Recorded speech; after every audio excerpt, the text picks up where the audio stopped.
Bonjour à tous et bienvenue dans cette petite vidéo Minecraft.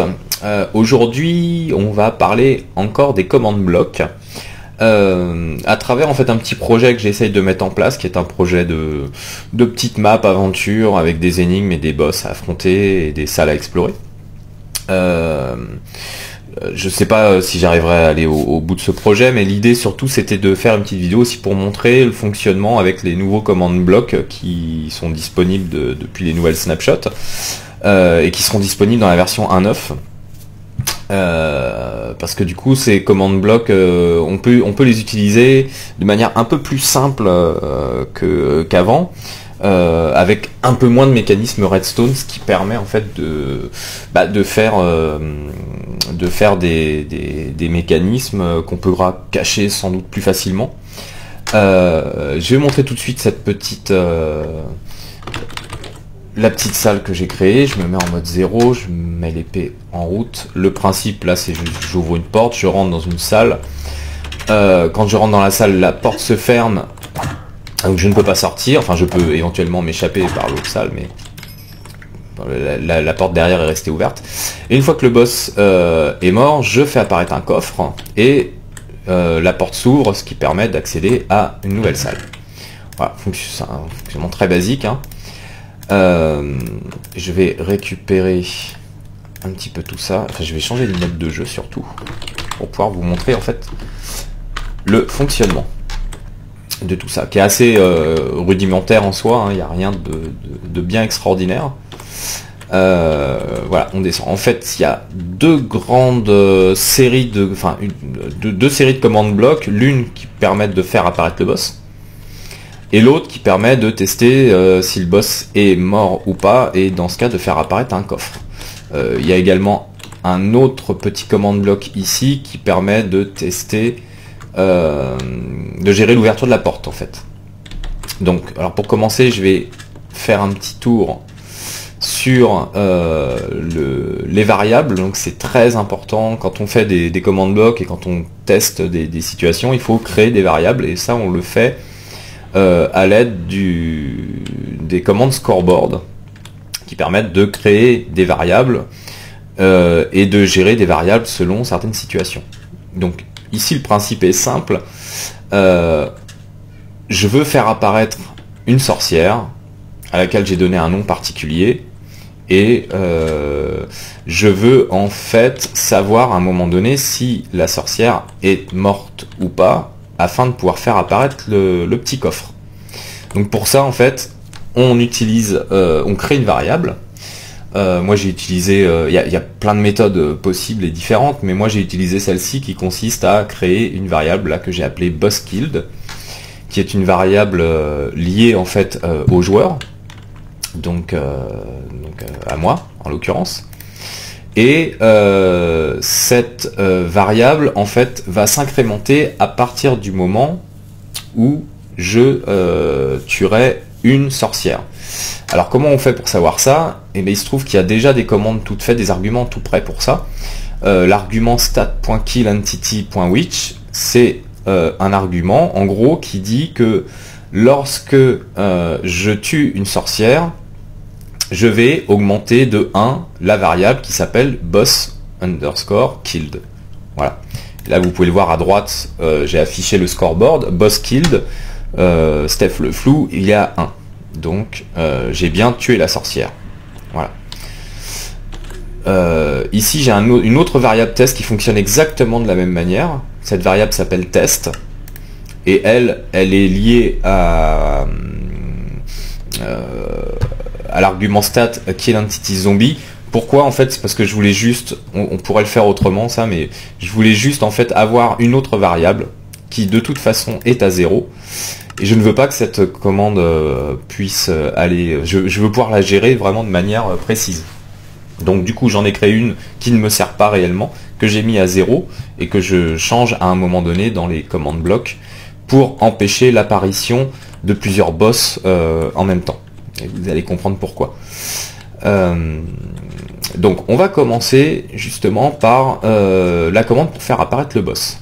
Alors j'ai posé ce premier commande bloc avec un test for, Et là c'est une commande très précise.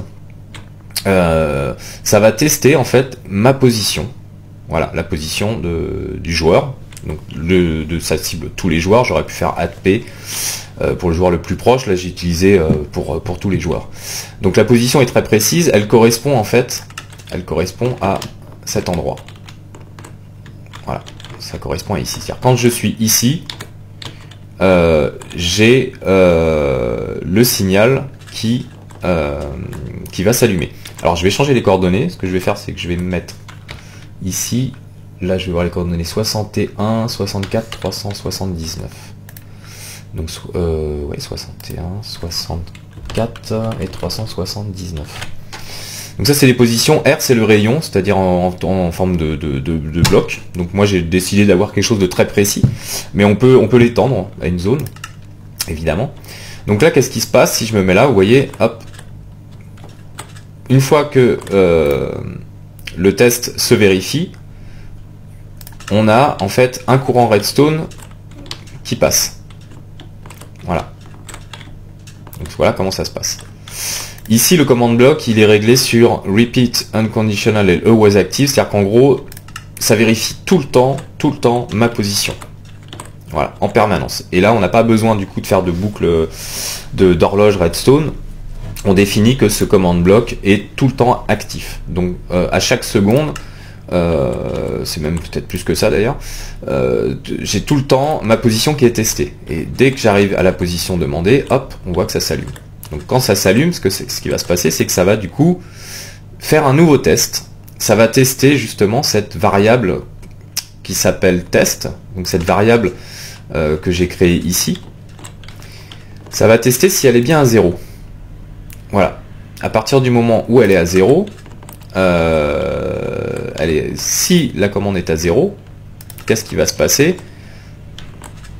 Ça va alimenter. Ici, c'est pas le cas. Parce que comme j'ai déjà tué la sorcière, j'ai en fait arbitrairement décidé qu'une fois que je fais apparaître la sorcière, je mets cette variable à 1, histoire d'empêcher l'apparition d'une nouvelle sorcière. Donc je vais remettre ce score à 0. Et là, vous allez l'entendre sûrement. Voilà. Ça a fermé. Vous avez vu, le signal est passé. Ça a fait apparaître la sorcière là-haut. Et ça a remis la variable à 1. C'est-à-dire que là, si je retourne... Alors, voilà, on l'entend, la sorcière, elle est là. Hop, elle est ici. Donc, ce command block est important parce que du coup, il permet vraiment d'empêcher que dès que je me remets là, j'ai une deuxième sorcière qui apparaisse. Voilà. Donc, je me mets ici, ça a allumé, j'ai distribué le courant redstone à la fois ici pour lui dire de passer le test, la variable test à 1. Et je lui ai demandé de me faire apparaître la sorcière avec un nom particulier. Voilà. Pardon. Alors, ça c'est la première chose. Voilà, avec ce système, on fait apparaître la sorcière. La deuxième chose, le deuxième bloc de commande important. Ah oui, vous avez avant d'aller là d'ailleurs, excusez-moi, je vais remonter. Vous avez vu aussi que la porte s'est fermée, elle était ouverte tout à l'heure. C'est juste ce petit command bloc là. C'est encore un test. C'est un test pour savoir si l'entité de type sorcière, type witch, dont le nom, en fait je teste là tout simplement pour savoir s'il y a bien une sorcière et si cette sorcière s'appelle ici Bellatrix. Alors si elle s'appelle Bellatrix, ça m'envoie un courant redstone et du coup ça coupe la torche redstone et du coup ça ferme la porte. Voilà. Là le système redstone est assez rudimentaire, donc ça pourrait être mieux fait, mais voilà, le principe c'est simple. À partir du moment où j'ai une sorcière qui s'appelle Bellatrix, ça alimente le courant et ça ferme la porte. Pareil, ce test, il est tout le temps actif, il est en mode tout le temps actif. C'est-à-dire que là, toutes les secondes, c'est testé. Tant que j'ai quelque chose, tant que j'ai une entité de type sorcière qui s'appelle Bellatrix, et ben la porte restera fermée. Donc là, je vais reprendre mon épée. Vous allez voir, hop. Hop, et voilà. À partir du moment où on n'a plus de sorcière qui s'appelle Bellatrix à proximité, enfin ici, bah ça coupe le courant et ça réouvre la porte. Alors ensuite, on va passer au troisième petite série de blocs. Celle qui permet de faire apparaître le coffre que je vais vous montrer. Voilà. D'ailleurs, il n'est pas réapparu le coffre en fait là. Oui, parce qu'en fait normalement il n'y a qu'un boss, donc c'est pour ça. J'aurais dû resetter ici, je ne l'ai pas fait. Voilà. Donc, qu'est-ce qui se passe ici pour faire apparaître le coffre? Comment ça fonctionne? Bah, c'est assez simple, c'est encore un test. On teste pour, en fait, on va tester la valeur de la variable bossKilled, dont j'ai parlé au tout début, ici. À partir du moment où elle est à 1, ça envoie un courant en redstone, et ça active la commande. Alors c'est pareil, le test for c'est tout le temps, du coup. Je teste tout le temps. Alors, je pense qu'on pourrait optimiser tout ça pour que les tests soient faits uniquement quand c'est nécessaire, parce que je me dis que ça doit quand même manger beaucoup de ressources, et peut-être qu'à terme, ça peut être gênant sur des grosses structures. Bon, là, je l'ai fait comme ça. Il faudrait que je vois si on peut réduire un peu, optimiser un peu tout ça. Enfin, le principe est simple, en tout cas. Je teste tout le temps, donc repeat unconditional est actif. Je teste tout le temps la variable bossKilled. Si elle est à 1, dans ce cas-là, j'utilise la commande setBlock à un endroit très précis là du monde, qui est juste au-dessus, la salle juste au-dessus, et je fais apparaître un coffre, donc Minecraft Chest, et à l'intérieur, bah, je mets les objets que je veux.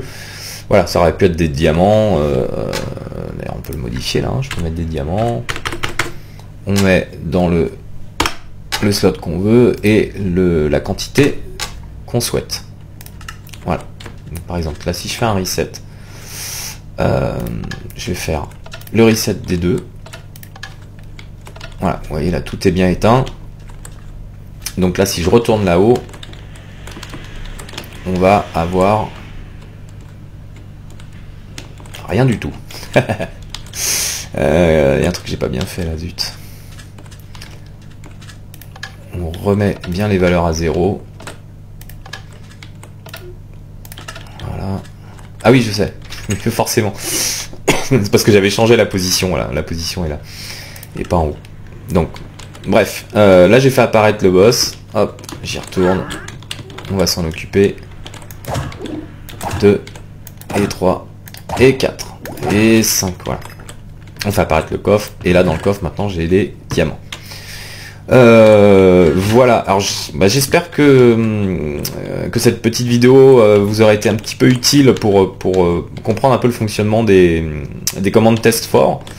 Là c'est vraiment sur test for et des variables, donc il faut tout le temps utiliser ces commandes là, les commandes de test, et des commandes utiliser des variables en fait pour tester certains paramètres dans l'univers.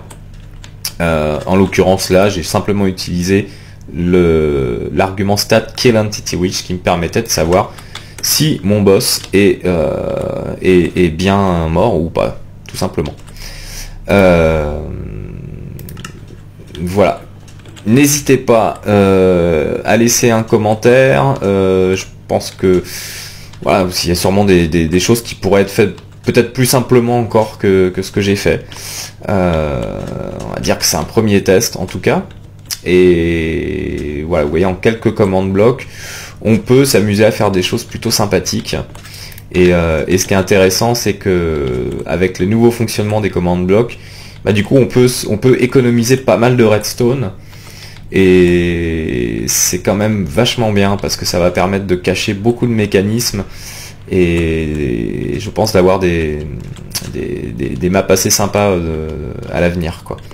Voilà, donc bah écoutez, merci à vous, j'espère que cette vidéo vous aura plu, n'hésitez pas à laisser un petit commentaire, à faire un like, à partager, et voilà, et je vous dis à très bientôt, bye bye.